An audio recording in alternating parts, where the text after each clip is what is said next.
Crece la expectativa por la ley base. ¿Cómo podría reaccionar el mercado si se aprueba este proyecto en el Senado o cómo salga? Sobre este tema y otros más vamos a hablar con Jorge Vasconcelos. Él es economista de la Fundación Mediterránea. ¿Cómo estás, Jorge? Muy buen día. Gracias por atendernos. Buen día, ¿cómo está? ¿Cómo están ustedes? Buen Muy día. bien. ¿Qué escenarios están evaluando sobre la aprobación o no de la ley base si es que modifica en algo el ánimo de los mercados? Sí, yo diría que hay que ponerlo en perspectiva lo que se está discutiendo en el Congreso, porque hay que partir de la base que Argentina hace 13 años que no crece, e incluso que involuciona en términos del Producto Interno Bruto, la forma de medir el valor agregado de una economía. Ujú. Desde 2011 hasta este año hay una caída muy fuerte de más de 10 puntos del producto por habitante que tiene el país. Es decir, no somos un país en el cual no hagan falta reformas. Sin duda. somos, Sí, sí. somos un país en el cual hace falta hacer muchas reformas porque este tobogán en materia de crecimiento no es algo común en el resto de la región.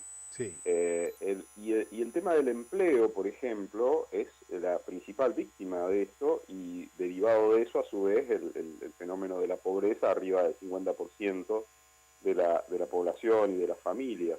Es decir, hay que poner en perspectiva las cosas para entender la importancia de avanzar o no en reformas. Ujú. Lo que se discute en el Congreso es la punta del iceberg de una cantidad de reformas que la economía necesita y por algún lado se debe empezar. Claro. Yo creo que, o sea, veo los diarios de esta mañana diciendo, bueno, la votación en el Congreso, el quórum es vital para el gobierno, para los planes del gobierno. Yo creo que no es así, o sea, es vital para un país que hace 13 años que no crece y que involuciona. Hay 13 un años, capítulo, sí, 13 años que hay no crece y con el 13, último 13, informe, ¿no? claro, 13, el último informe del Banco Mundial que vamos para atrás este año con recuperación del 25. Así es. Uno de los puntos, por ejemplo, de la ley base es hacer algunas mínimas reformas en el mercado de trabajo, en el funcionamiento del mercado de trabajo. Ujú. Y uno ve, digamos, a la dirigencia sindical defendiendo El el statu status quo, quo. claro. Pero bueno, ahí, por ejemplo, hay un dato extremadamente importante, que es que en los últimos 10 años, acá la estadística es un poco más cercana, en los últimos 10 años, lo tengo acá anotado, el empleo informal en la Argentina pasó de 8 millones a casi 11 millones de personas. El empleo estatal pasó de menos de 3 millones a 3 millones y medio, y el empleo privado formal, que es el que genera valor agregado, Ujú.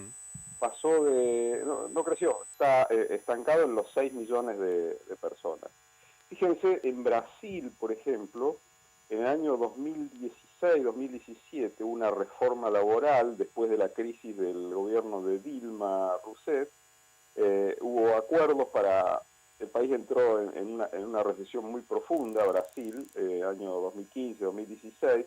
Eso llevó a que las fuerzas políticas se pusieran de acuerdo para hacer algunas reformas en el Estado y en el mercado laboral. Desde 2017 hasta este año, en Brasil se han creado casi 4 millones de empleos privados formales. Bueno, la población de Brasil cuadruplica a la de Argentina, ¿no es cierto? Claro, Pero de sí. todas maneras, o sea, las reformas no implican desempleo, implican la posibilidad de formalizar empleo informal. Y el caso de Brasil es impresionante, repito, Sí. casi 4 millones de empleos privados formales desde el año 2017 creados en Brasil, mientras nosotros, como mostraba la estadística anterior, estamos estancados en los 6 millones de trabajadores. Es decir, yo creo que si se pone en perspectiva lo que se discute, no hay dudas que se necesita empezar a hacer reformas. La ley base tiene algunos otros elementos, aparte de la cuestión laboral, pero me quería concentrar en ese ejemplo porque me parece que es el más contundente desde el punto de vista de la población. Sin lugar a dudas, y por eso buena parte de los conocedores del tema, me sumo siendo apenas un ignorante en la materia, pero algunos datos que salga, por lo menos el tema de la reforma laboral, para incrementar esa base que va a sustentar otros sistemas, como ese jubilatorio también. Bueno, en el tema jubilatorio, por ejemplo, hay aparentemente una dificultad para armar el quórum hoy por el hecho de que hay dos legisladores de Santa Cruz que dicen que hay que discutir primero la reforma previsional, la que planteó la oposición semanas anteriores. Yo diría que si hubiera que negociar eso, habría que hacerlo. Es decir, si para que la ley base salga y la reforma tributaria, la reinstalación del impuesto a las ganancias, por ejemplo, salgan, fuera necesario aprobar lo que ya aprobó diputados en materia de actualización de jubilaciones, yo creo que habría que hacerlo, porque en realidad esa actualización de jubilaciones es un poco mayor a la que se estableció por decreto meses atrás, pero no es significativamente mayor. Y además una ley es mejor que un decreto. Yo creo que el gobierno tampoco tendría que, digamos, ponerse inflexible en ciertos temas. Creo que hay que darle prioridad a que todo este paquete de reformas, incluida la cuestión jubilatoria, en el aspecto de la movilidad, para que este paquete de reformas salga, habría que ser suficientemente flexible, digamos así, en las negociaciones. Importa más el conjunto que las partes en este caso, ¿no? Sí, Horacio. ¿Qué tal? ¿Cómo estás? Buen día. Ahí aparece esta cuestión, como bien vos decís, de importa más el conjunto que lo particular, y también me imagino que eso importa de la mirada de afuera hacia adentro, ¿no? En términos de poder empezar a desandar el camino, empezar a andar el camino de las inversiones de afuera hacia adentro, ¿no? Sí, bueno, ahí, digamos, yo creo que no hay que ser liviano en el tema de decir, bueno, se aprueba una ley y empiezan a llover inversiones. Eso ya le pasó a un presidente anterior, lo de la lluvia de inversiones, y bueno, crear esas expectativas tampoco es sano, porque digamos, que se desarrolle una inversión lleva tiempo, pero tenemos un ejemplo respecto del tema de inversiones que sí es contundente y puede ser rápido, que es el tema vaca muerta. Ustedes saben que, digamos, todos los indicadores de actividad en 2024 dan mal, excepto el agro, porque el año pasado hubo sequía, y la minería y la extracción de petróleo y gas, que siguen en boom, siguen en crecimiento. El empleo en Neuquén, en la provincia de Neuquén, es el único empleo dinámico en las provincias que hoy tenemos.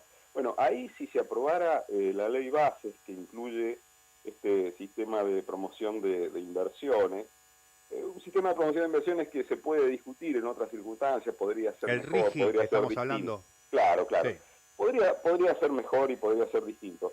Pero si está ahí, también, basándonos en la idea anterior, es mejor aprobarlo que quede en el limbo. Claro, los reclamos regionales sobre el RIGI es que es muy alto el piso de inversión de 200 millones de dólares. Sí. Pero bueno, uno podría discutir aprobar esa ley y después armar otro proyecto que compense que compense alguna de las falencias que puede tener el RIGI. O sea, pero por el hecho que tiene falencias, no aprobarlo me parece que no sería una buena idea. Bueno, en el caso si se aprobara este esquema de promoción de inversiones, es visible que en las gateras están una serie de inversiones muy importantes para vaca muerta, y este proyecto es fundamental para darle seguridad jurídica a los inversores internacionales en gas y en petróleo. Este año, por ejemplo, hace poquito salió una estadística de las empresas del sector. Las inversiones no en vaca muerta solamente, porque también hay otras áreas petroleras del país, están cerca de los 12.000 millones de dólares y están creciendo como un 20%, a un ritmo del 20% anual, o sea, es realmente algo dinámico. Bueno, pero esas inversiones, fíjense, están muy volcadas a producción de petróleo, siendo que las condiciones para producir gas en vaca muerta son excepcionales. ¿Por qué no hay inversiones? No hay más inversiones en gas. Bueno, o sea, si uno mira esos 12.000 millones de dólares de inversiones, 3/4 partes son inversiones para extraer petróleo y 1/4 parte son inversiones para extraer gas. pero podría perfectamente duplicarse la inversión para extraer gas si hubiera forma de vender el gas, o sea, este tema de los gasoductos, de las plantas de licuefacción, ya sea en Bahía Blanca o en algún otro lugar de la costa atlántica, es fundamental para romper el cuello de botella, que significa producir gas y no tener por dónde canalizarlo para venderlo, ¿no es cierto? O sea, en el caso del petróleo ese problema no se da, en el caso del gas, si no tenés medios de transporte para conducirlo, no vas a poder producirlo. Entonces, esta ley podría perfectamente igualar las inversiones que hoy están ocurriendo en petróleo en el área gas, porque empezarían a romperse esos cuellos de botella que impiden vender el gas al exterior, ya sea a Brasil, a Chile o en barcos al resto del mundo. Así que en ese caso habría una reacción inmediata si se aprobara este proyecto. Todo indica que, digamos, hay varias empresas del exterior interesadas en participar de esos proyectos de inversión que está liderando YPF en cuanto a darle salida al gas que se puede producir en Vaca Muerta. O sea que ahí hay un ejemplo clarísimo de cómo el boom de Vaca Muerta podría acelerarse y profundizarse si esta reforma se diera.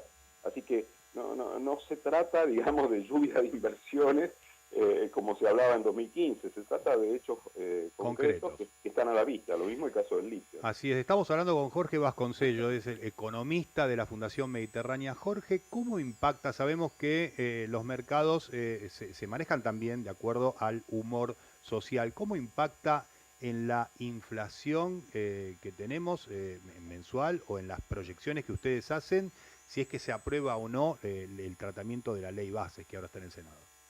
¿Cómo lo ven?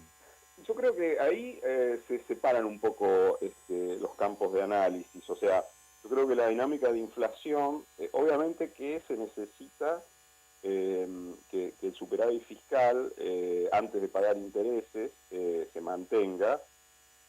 Por eso la cuestión de la reforma impositiva, que forma parte de los paquetes que se discuten, es relevante para poder mantener un escenario de superávit fiscal, de modo que el Estado no deje de ser el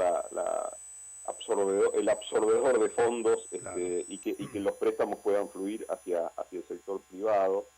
Yo creo que el tema de la inflación tiene otros componentes que no responden estrictamente a lo que se está discutiendo en el paquete.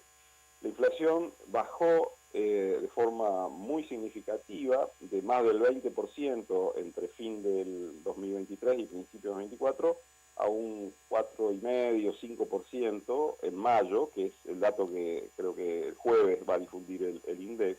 Esa inflación, la de mayo, posiblemente esté entre el 4,5 y el 5 mensual, lo cual es un avance muy, muy fuerte, y creo que la población lo percibe, respecto a esos datos de más del 20 mensual que hubo hace pocos meses atrás. Ahora, para seguir bajando la inflación, para que llegue a un nivel internacional, como decimos en la jerga, faltan bastantes cosas. O sea, yo creo que no es que la ley base o el paquete de reformas vaya a incidir inmediatamente en una baja de la tasa de inflación. Vos me hablás un nivel internacional, 2, 3, 4 puntos anuales de inflación. Claro. O sea, falta bastante para eso, pero claramente, digamos, la suba del riesgo país y la suba del precio del dólar en el mercado libre de los últimos 30 días, que en parte responde a esta incertidumbre sobre la cuestión de las leyes, obviamente que influiría para ponerle un piso a la tasa de inflación. O sea, que mayo de